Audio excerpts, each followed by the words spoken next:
Hero और villain किसी film के दो मुख्य किरदार होते हैं जिन्हें लोग हमेशा याद रखते हैं। कम से कम तुम इतना तो जानते हो ना कि किसी कमजोर और बूढ़े आदमी ने तुमको जन्म दिया है। इसी ने अपनी रीढ़ की हड्डी के बल पर पूरे परिवार का बोझा उठाया। अनुपम खेर भारतीय सिनेमा जगत का वो चमकता सितारा है जो पिछले 36 सालों से लगातार जगमगा रहा है।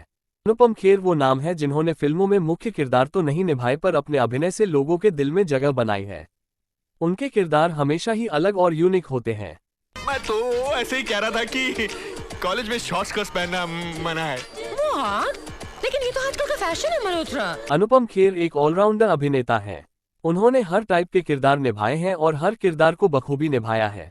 उन्होंने अपने करियर में 500 से भी अधिक फिल्मों में अभिनय किया है। न सिर्फ फिल्म जगत बल्कि उन्होंने टीवी शोज में भी अपना जादू बिखेरा है। उन्हें एक अभिनेता ही नहीं बल्कि निर्माता, निर्देशक और शिक्षक के रूप में भी जाना जाता है। चलिए देखते हैं उनके सफर के कुछ हसीन पल।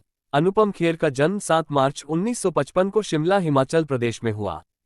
उनका जन्म एक कश्मीरी पंडित के घर हुआ था।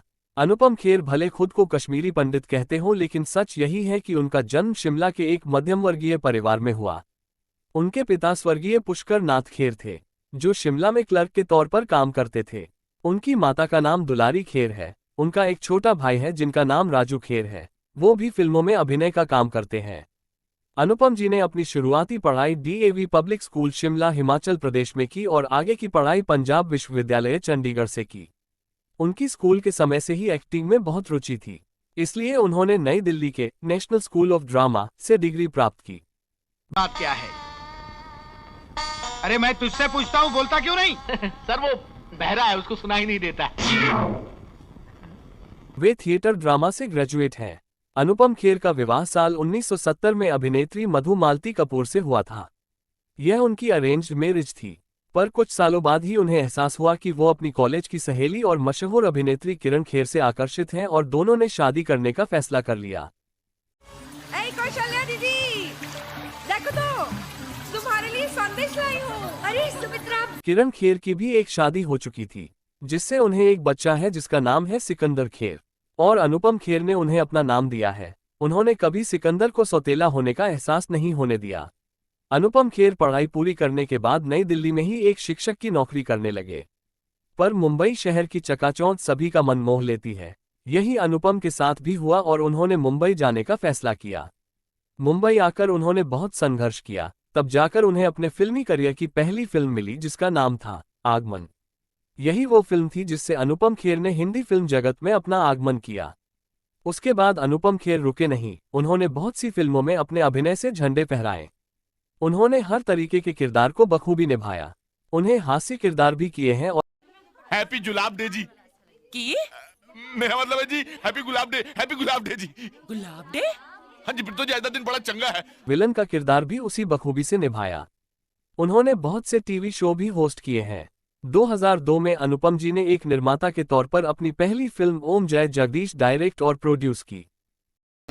सच तो ये है कि दोस्ती और प्यार जैसे शब्दों से तुम्हारा कोई लेना देना नहीं। तुम सिर्फ पैसे की ताकत समझते हो क्योंकि बतौर इंसान। अंतर्राष्ट्रीय स्तर पर अनुपम ने 2002 में आई फिल्म बेकहम, 2004 में आई ब्राइड एंड प्रेजुडिस और 2011 में आई स्पीडी सिंह जैसी सुपरहिट फिल्में की है। अनुपम जी ने अपने खुद के जीवन पर आधारित एक नाटक भी लिखा जिसका नाम है कुछ भी हो सकता है। एक लड़का रोज नदी पार करके 10 किलोमीटर पैदल चल के स्कूल जाया करता था। वहीं आगे जाकर भारत का प्रधानमंत्री लाल बहादुर शास्त्री बन सकता है तो कुछ भी हो सकता है। इसमें उन्होंने खुद अभिनय किया और उसे अब्बास खान ने डायरेक्ट किया। इसके बाद प्रथम एजुकेशन फाउंडेशन ने 2010 में उन्हें अपना गुडविल एम्बेसडर घोषित किया, जिनका मुख्य उद्देश्य भारत में सभी बच्चों को प्राथमिक शिक्षा प्रदान करना है। अनुपम को उनकी फिल्म मिलने से पहले बहुत संघर्ष करना पड़ा था, जिस पर उन्होंने एक किताब भी लिखी है, the best thing about you is you. इस किताब में उन्होंने संघर्ष करना और उससे मिली सीख के बारे में बताया है। इस किताब में उन्होंने बताया है कि अपने जवानी के दिनों में एक बार उनके पिताजी ने उनके स्कूल के एग्जाम में फेल होने पर उन्हें बड़े होटल में ट्रीट दी थी, क्योंकि उनका कहना था कभी असफलता से ना घबराओ बल्कि इसे सफलता में बदलने के लिए और मेहनत करो, और यही बातें उनके मुंबई में संघर्ष के दिनों में प्रेरणा स्रोत रही। अनुपम खेर किसी चीज के लिए चर्चाओं में रहे हो या न रहे हो, पर अपने कटु कथनों के कारण वे हमेशा चर्चा में रहे। उन्होंने कई बार ऐसे कटाक्ष किए जिसके कारण वे चर्चाओं में रहे। साथ ही जब उन्हें पद्म भूषण दिया गया तब उन्हें उनके साथ के एक को एक्टर द्वारा चापलूस भी कहा गया। कश्मीरी पंडितों पर उठे मुद्दों में भी उन्होंने खुलकर अपनी बात रखी। आमिर खान के भी सहिष्णुता पर दिए गए बयानों पर खुल के बोले और ट्वीट्स भी किए। अनुपम खेर ने हिंदी फिल्मों के साथ साथ तेलुगु, मलयालम, अंग्रेजी, कन्नड़, मराठी, पंजाबी और चाइनीज फिल्मों में भी अपने अभिनय को दर्शाया है। अनुपम को किताबें पढ़ने और गाने सुनने का बहुत शौक है। वे एक समय अपने गोरे रंग, गंजेपन और विदेशियों की नकल उतारने के टैलेंट का उपयोग करते थे।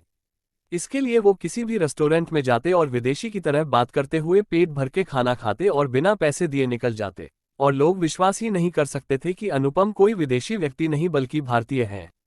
अनुपम की डेब्यू फिल्म 1984 में आई सारांश मानी जाती है। इस फिल्म में 28 साल के अनुपम ने एक मिडिल क्लास रिटायर बूढ़े शख्स का किरदार निभाया था। मैं आपसे मिलने आया हूँ, आपको यह बताने कि आपके आदमियों को बात करने की तमीज नहीं है। जानवर समझते हैं सबको वो। अनुपम खेर पहले एक्टर हैं जिन्होंने कॉमेडी रोल के लिए 5 बार फिल्म फेयर अवार्ड जीता है, और उन्होंने बैक टू बैक 8 बार फिल्म फेयर अवार्ड जीते हैं। भारत सरकार ने उन्हें 2004 में पद्मश्री और 2006 में पद्म भूषण से सम्मानित किया। तो दोस्तों, कैसी लगी आपको ये जानकारी, कृपया कमेंट करके बताइए, और वीडियो अच्छा लगा हो तो वीडियो को लाइक और चैनल को सब्सक्राइब करना ना भूले। हम आपके लिए ऐसी ही रोचक जानकारियां लाते रहेंगे। तब तक के लिए धन्यवाद।